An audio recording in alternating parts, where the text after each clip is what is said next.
EVP film சிட்டில கூத்த வச்சு உட்காந்து பிச்சை எடுத்துட்டு இருந்தேன். நல்ல காலம் பிறக்குது, நல்ல காலம் பிறக்குது.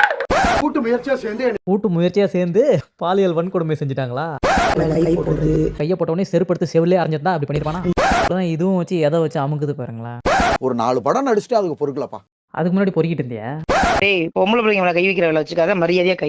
யார் அந்த பொம்பளை பொறுக்கி அப்படின்னு நம்ம கொஞ்சம் பார்த்தா, அட நம்ம தற்புகழ்ச்சி தர்பீஸு. இந்த காஞ்சி போன நீர் யானை, தீஞ்சி போன சட்டிப்பானை, இது என்னென்ன வேலை பார்த்து வச்சிருக்குன்னா, அது இந்த ஆப்போசிட்டில் உட்காந்துருக்க பொண்ணு மூஞ்ச பார்த்தாலே உங்களுக்கு தெரியும். வாட்டர்மெலன் ஸ்டார்ன்றது ஒரு ஸ்ட்ராங்கான ஸ்டாரா பப்ளிக்ல கால் ஊண்டியாச்சு. என்ன காலை ஊண்டியாச்சு, கீழே நோண்டியாச்சு. அதுக்காகவே அந்த காலை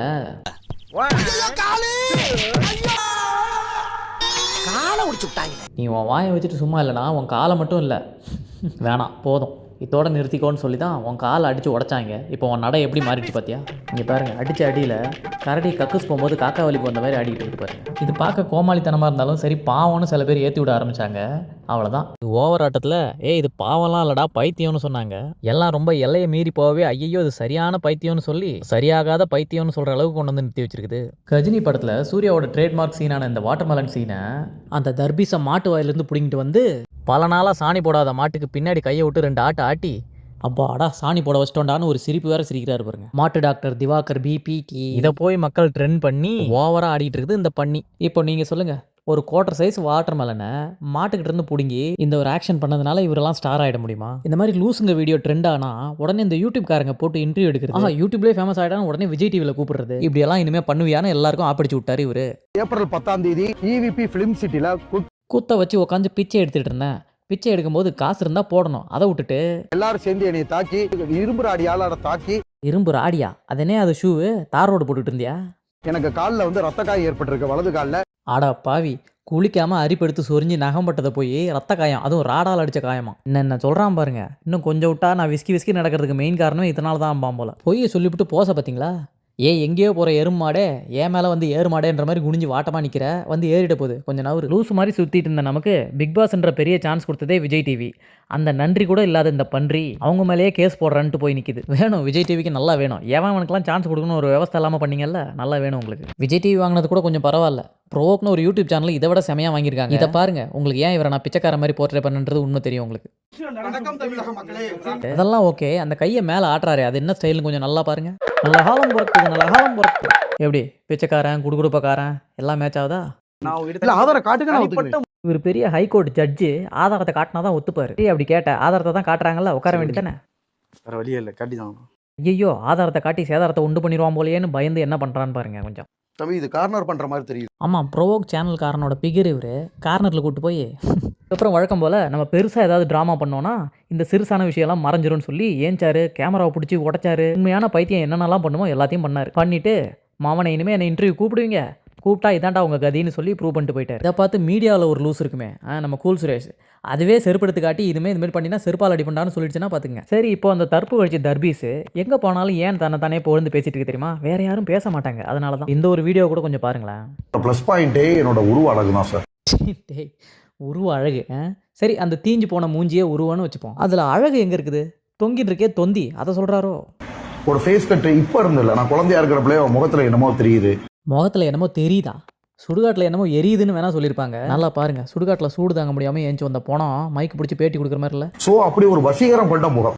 ஆமாம் ஒத்துக்கிறோம், வசீகரம் கொண்ட முகம் தான். ஆனால் யாருக்கு? ஓரமாக போகிறது கூட ஒன்றை பார்த்தா ஓடி வந்து ஒன்று கடிச்சு தான் போகுமா அப்படின்னு நான் சொல்லலை, கமெண்ட்ஸில் தான் எல்லாரும் சொல்கிறாங்க. இது வசீகரமான மூஞ்சின்னு அந்த வாயிலா ஜீவன் சொல்ல முடியாது, அதனால தான் இது வாயை வச்சே சொல்லிட்டு இருக்குது எல்லாத்தையும். சரி, அதை கூட விடு. கழுத வயசாயிடுச்சு, மூஞ்சி மங்கி போச்சு, தொங்கி போச்சு. இன்னும் ஏன் ஒருத்தி கூட உன்னை கல்யாணம் பண்ணல? அந்த தொங்கி போன தொந்தியை குறைக்கலனா கூட பரவாயில்ல, அந்த வாயை மட்டுமாவது கொஞ்சம் குறை. அப்படியாவது ஏதாவது ஆயாவது உனக்கு கிடைக்குதான்னு பார்ப்போம். நான் வந்து இதை பெருமைக்காக சொல்லவில்லை. நீ பெருமைக்காக சொல்ல வந்தியோ இல்லை பெரிய சைஸ் எருமைக்காக சொல்ல வந்தியோ, இந்த மூஞ்சி இன்டர்வியூ எடுக்கிறவங்கலாம் ஏன்டா இப்படி புழுவுறன்னு ஒரு கேள்வி கூட கேட்க மாட்டாங்களா? அந்த கருமத்தை விடுங்க. இந்த ப்ரோவோக் டிவியில் மாட்டினதுக்கப்புறம் எஸ்கேப் ஆகிறதுக்கு இவர் என்னென்ன பண்ணாருன்றது கொஞ்சம் பாருங்க. ஒரு இடத்துல அடைச்சி வச்சு என்னையா சொல்ல வர?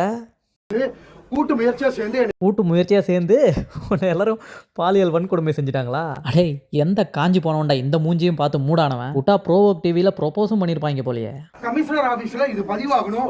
ஓஹோ, இப்படியாச்சும் நமக்கு ஒரு பதிவு திருமணம் நடக்கணும்னு ஒரு நப்பாசை, அப்படிதானே? இதை கூட்டு போய் கூட்டு பாலியல் பண்ணவன் எவன்டா? குடும்பம் நடத்துங்களா இது கூடிய.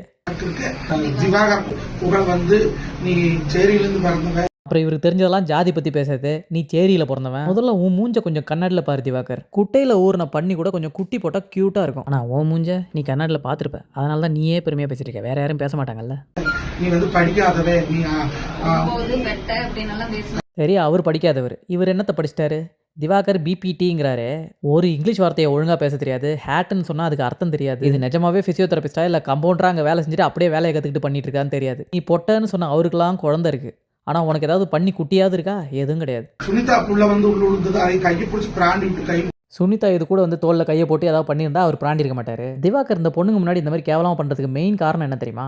இதை பாருங்க, ஆதிரையும் இந்த ஈத்தரையும் என்னென்ன வேலை செய்து பாருங்க. அதுதான் தோல் மேலே கையை போடுதான். இதுவும் வச்சு எதை வச்சு அமுக்குது பாருங்களேன். இப்போ அவர் சாதிச்ச சந்தோஷத்தில் கையை தட்டிட்டு வேற போறாரு. இந்த மாதிரி சில ஈத்தரைங்க பண்ணதுனால தான் இவருக்கு என்னமோ மன்மத குஞ்சினே நினப்பு.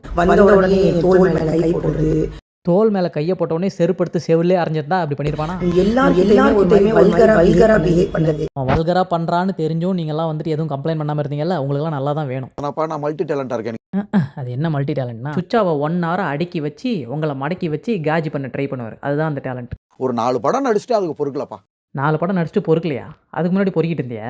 எல்லா படத்துலையும் உன்னை 1 செகண்ட் தான் வர வைக்கிறாங்க. அதுக்கே இந்த சீனை நான் தேட்டர்லேயே உட்காந்து பார்த்தேன். தேட்டர் அதிர்ச்சி. பிக் பாஸில் உட்காந்து பாம்பு போட்டது பார்த்தாதுன்னு தேட்டர்லையும் போய் உட்காந்து பாம்பு போட்டிருக்க போல. அதான் அது இருந்திருக்கு. அங்கே போய் ஏன் பாம்பு போட்டுட்டு இருந்தேன்? ஆல்ரெடி எனக்கு வந்துருச்சுப்பா. ஓ, ஆல்ரெடி வந்துருச்சா? அப்போ பாம்பு போடாமல் இருக்க முடியாது, வேறு வழி இல்லை. எங்கே போனாலும் ரவுண்டு கட்டிடுறாங்க. எதுக்கு? செருப்பு விளக்கமாற கொண்டு அடித்து துரத்த தானே. வந்துட்டான் 30 பேர் சூழ்ந்துட்டாங்க. ஒரே பாம்பு தான் போட்டேன், 30 பேரும் தெரிச்சு ஓடினாங்க பாருங்க. நான் நினச்சிருந்தா என் ஊர்ல இருந்து ஒரு 10 பவுன்சர்ஸ் கூட்டு வரலாம்லப்பா. உனக்கு 10 பவுன்சர்லாம் வரமாட்டாங்க. வேணா 10 டவுசர் போட்டு வா. நீ போடுற பாம்புக்கு கிழியே மாற்றிட்டாவது இருக்கலாம். என்னோட வளர்ச்சி அசுர வளர்ச்சியா இருக்கு. முடையிலே கில்ல ட்ரை பண்றாங்க. உன் அசுர வளர்ச்சி தொந்தியில் இருக்கிறதுனால அதை பிடிச்சி கிள்ள முடியாமல் அங்கே பிடிச்சி கிள்றாங்க போல. சார், ஒருத்தவங்க அசுர வளர்ச்சி அடைஞ்சிட்டா முளையிலையெல்லாம் கிள்ளி ஸ்டாப் பண்ண முடியாது. அதான் அவங்க வளர்ந்துட்டாங்களே. வளர ஆரம்பிக்கும் போது தான் முளையில கிள்ள முடியும். இந்த அறிவு கூட இல்லை. உன்னையெல்லாம் கூப்பிட்டு இன்டர்வியூ எடுக்குது பாரு, அதை சொல்லணும். பையன் நாளைக்கே கூட நான் பிக் பாஸ் ஹோஸ்ட் ஆகலாம். இங்கே பார், ஒரு அளவுக்கு தான் பொறுமையாக இருக்க முடியும். நீ பிக் பாஸ் ஹோஸ்டாலாம் ஆக முடியாது. பிட்டு பட போஸ்ட்டாக வேணா ஆகலாம். ஏன் அப்படி சொல்கிறேன்னு கேட்குறியா? இந்த நீயே பாரு. எரும மாடு குளிச்சிட்டு இருக்கும்போது திடீர்னு 2 காலை தூக்கிட்டு டான்ஸ் ஆடினா எப்படி இருக்கும்? அந்த மாதிரியே இருக்குது பாருங்களேன். இதில் பிரியாணி செய்கிற அண்டா சைஸுக்கு ஒரு 2000 வேறு. இதை கூப்பிட்டு இன்டர்வியூ எடுத்தாங்கல்ல, அதுலேயே ஒரு பெஸ்ட் இன்டர்வியூ இது தாங்க. அதே தானுங்க. அந்த 10 ரூபா தர்பீஸை பிச்சை எடுக்கிற மாதிரி நின்று கையை ஆட்டி விட்டா இவர் ஸ்டாராம். ஸ்கூல் லைஃப் காலேஜ் லைஃப்லாம் நிறைய அப்படி கேளுங்க. எந்த காலேஜ் நீ படிச்ச? ஒரு இங்கிலீஷ் வார்த்தை சொல்ல தெரியுமா உனக்கு? இந்த மாதிரி 4 பேர் அப்போவே கேள்வி கேட்டிருந்தா இந்த அளவுக்கு வந்திருக்காது இது. நான் படித்த படிப்புக்கும் எஜுகேஷனுக்கும் தகுதிக்கும் மவுண்ட் ரோட்லேயே உட்காந்து பிச்சை எடுக்கணும்.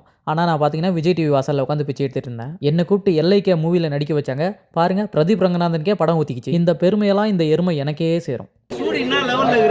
அப்பா சாமி அவங்களுக்கு முன்னாடியே நாங்களும் நடி. சூரி படிக்காதவரான், அதனால் அவருக்கு சம்பளம் கம்மியாக கொடுத்தாங்களாம். இவர் படித்தவரான், அதனால் அதிகமாக கொடுக்கணும். அடுத்த இன்டர்வியூவில் ஒரு இங்கிலீஷ் பேப்பரை கொடுத்து ஒரு 4 லைனை படிக்க சொல்லுங்கள். அப்புறம் தெரியும் லட்சணம். அங்கே பாருங்க, தீஞ்சு போன பூரி மாதிரியே இருக்கு மூஞ்சி. இதில் சூரிய கேவலப்படுத்திக்கிட்டு படத்துல நடிச்சா மட்டும் தான் நடிக்கிறா. அடே தற்குறி, படத்தில் நாடகத்தில் நடித்தாதான் நடிகர். ஸ்கூல் காலேஜ்லலாம் 2000 போட்டுக்கிட்டு யார் வேணாலும் நடிக்கிறன்ற பேரில் நடிக்கலாம். அது எவ்வளோ கேவலமாக இருந்தாலும் எல்லாரும் கை தட்டுவாங்க தான். இதெல்லாம் மனுஷங்களாக இருந்தால் சொல்லி புரிய வைக்கலாம். இதுகிட்ட எப்படி புரிய வைக்கிறது? இதெல்லாம் விடுங்க. நல்ல வேலைடா சிவாஜி இதெல்லாம் பார்க்க உயிரோடு இல்லைன்னு சொல்கிற மாதிரி ஒன்று பண்ணுவார் பாரு.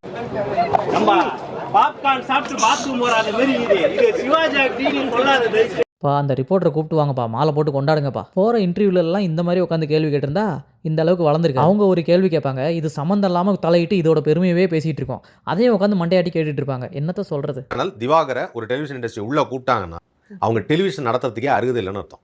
கேட்டுக்குங்கப்பா விஜய் டிவி, உங்களுக்கு தான். இதுக்கப்புறமாவது யூடியூபர்ஸ் வியூஸ்க்காக இதை கூப்பிட்டு இன்டர்வியூ எடுக்க மாட்டாங்கன்னு நினைக்கிறேன். ஒரே ஒரு இன்டர்வியூவில் ஒரு யூடியூபோட கேமரா காலி, ஒரே ஒரு சீனில் எல்ஐகே படமே காலி. அவ்வளோதாங்க. வீடியோ பிடிச்சிருந்தா ஒரு லைக் அண்ட் ஹைப் பண்ணிவிடுங்க. சப்ஸ்கிரைப் பண்ணாதவங்க பண்ணிக்கோங்க. தேங்க்யூ.